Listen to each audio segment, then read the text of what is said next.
Azizlar, mana mashhur o'sha qora sedona yog'ini olish jarayoni tugadi. Bu ana shu ahvolga keladi. Yog'ni olib bo'lgandan keyin mana ikki partiyadan ana chiqqan yog'imiz, ikki partiyadan ana shu yog'imiz chiqdi. Juda ajoyib.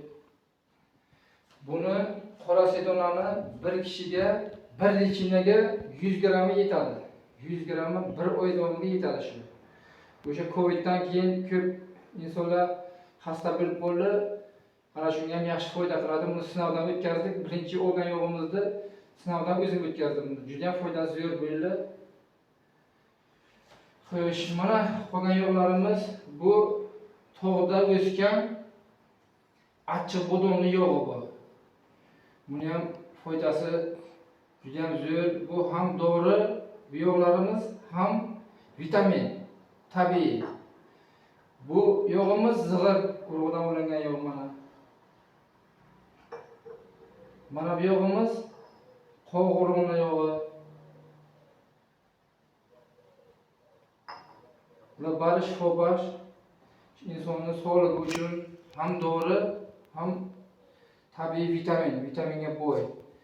Mana bu yog'imiz kecha olingan bu oq kunjut yog'i mana. Kalsiyga boy, eng zo'r vitaminga boy yog'larimizdan biri. Mana bu yog'imiz kara kunjut degan o'simlik bu, o'shaning yog'i bu.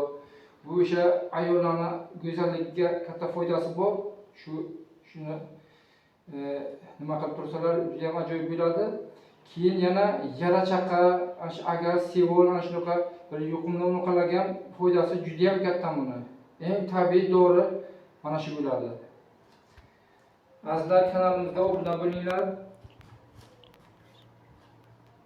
Endi bu yog'imiz ichilmaydi. Bu maslahat bilan doktorlarning, tabiblarning maslahati bilan nima qilinadi? Bu yog'imiz ichilmaydi. Faqat bu surtishga ishlatiladi. İşimiz tugatdik. Endi azizlar, kanalimizga obuna bo'ling. Mana shunday yaxshi yangiliklar, yaxshi bir nimalarni unaqa bo'lib borasizlar. Shu ma'lumot olib borasizlar, ma'lumot qo'ldan kelgancha ma'lumot berib boramiz. Like bosinglar, kanalga obuna bo'linglar, qo'llab-quvvatlanglar. Bu foydali nimalardan biri bu. Sog' bo'linglar. Keyingi ko'rsatuvga ko'rishguncha.